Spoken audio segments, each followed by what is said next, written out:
خطاب، lecture, address جیسی اصطلاحیں اردو میں بھی رائج ہے. انہیں عموماً گفتگو یا تقریر سے صرف اس لیے الگ تسلیم کیا جاتا ہے کہ ان کے خطاب کندگان بڑے دانشور ہوتے ہیں، اور اکثر و بیشتر کیا ان کو موضوعات بھی مخصوص ہوتے ہیں، یعنی اس کا اکثر و بیشتر موضوعات ہوتے ہیں اس کا کچھ. ایسے خطبات کے لیے خصوصی اہتمام کیا جاتا ہے، یعنی ایسے خطبات کے لیے کیا کیا جاتا ہے؟ خصوصی اہتمام کیا جاتا ہے. بالعموم یہ خطبات عقلی اور معروضی بنیادوں پر حالات اور واقعات کے تجزیے کے لیے وقف ہوتے ہیں. ہر خطبے کا یہ لازمی مقصد ہوتا کہ اسے زیادہ سے زیادہ لوگ سنیں اور اس سے بڑا عوامی اور قومی فائدہ، یعنی ہر ایک خطبہ کا ایک اصول ہوتا ہے کہ لوگ زیادہ سے زیادہ سنیں اور اس پر فائدہ حاصل کرے اس سے. سمجھ گئے؟ یہ تھا خطبہ کے بارے میں. اب ہم لوگ آگے بڑھتا ہوں. سر سید احمد کافی چرچت انسان ہے، اور اس کو کون نہیں جانتا ہے؟ یہ پہلے بات بولو، جانتے سب کوئی. انہوں نے ہی علی گڑھ مسلم یونیورسٹی سنے ہو، علی گڑھ مسلم یونیورسٹی انہوں نے ہی بنایا تھا. آگے سے پڑھتا ہوں، سب دیا ہوا ہے یہاں. سید احمد خان سر سید احمد خان 17 اکتوبر 1817 عیسوی کو دلی میں پیدا. یعنی سر سید احمد خان جو ہے 17 اکتوبر 1817 عیسوی میں کہاں پیدا ہوئے؟ دلی میں پیدا ہوئے. اور یہ آپ کا امپورٹنٹ کوشچن بن گیا ہی بھی ہے. ان کے والد کا نام میر متقی اور دادا کا نام سید ہادی تھا. یعنی سر سید کے والد کا نام، پتا جی کا نام، فادر کا نام کیا تھا؟ میر متقی. اور اس کے دادا کا نام کیا تھا؟ سید ہادی. ان کے اسلاف شاہجہاں کے زمانے میں ہندوستان آئے. ان کے خاندان جو ہے، اس کے اسلاف جو تھے سر سید کے، وہ شاہجہاں کے زمانے میں ہی ہندوستان آئے اور مختلف بڑے عہدوں پر فائز، یعنی بڑے بڑے پوسٹوں پر وہ فائز ہوئے. یہ گھرانہ جد معز، یہ گھرانہ بے حد معزز اور مذہبی تھا. یعنی یہ گھرانہ کیا تھا؟ تعلیم یافتہ تھا، مذہبی تھا، اپنے دین کے پرتی لگاؤ تھا. آگے بڑھتا ہوں. سید احمد خان کی ابتدائی تعلیم ان کی ماں عزیز النساء کے ذریعے ہو. یعنی اس کی ماں جو ہے، جس کا نام عزیز النساء ہے بیگم، یہ کافی امپورٹنٹ ہے، یہ پوچھا جا سکتا ہے.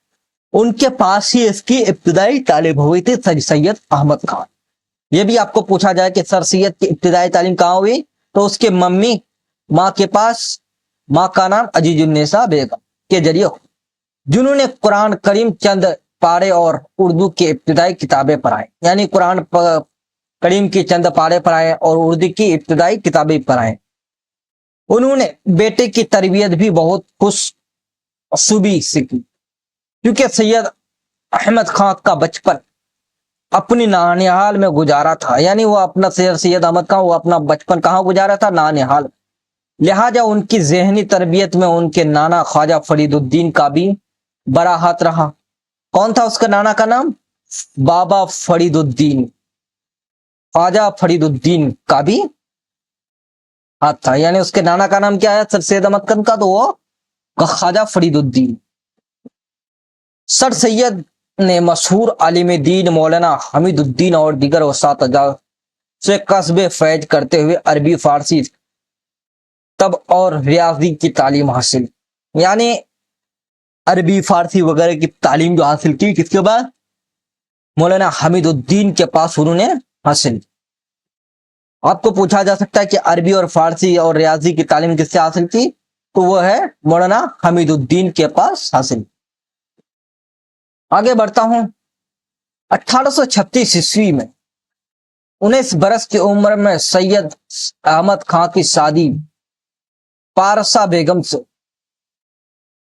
یعنی 1836 عیسوی میں اس کی شادی ہوئی. کس کا؟ سر سید احمد کا. اور کتنے عمر میں؟ تو 19 برس ماتر کا تھا تب شادی ہوا. اور کس سے ہوا؟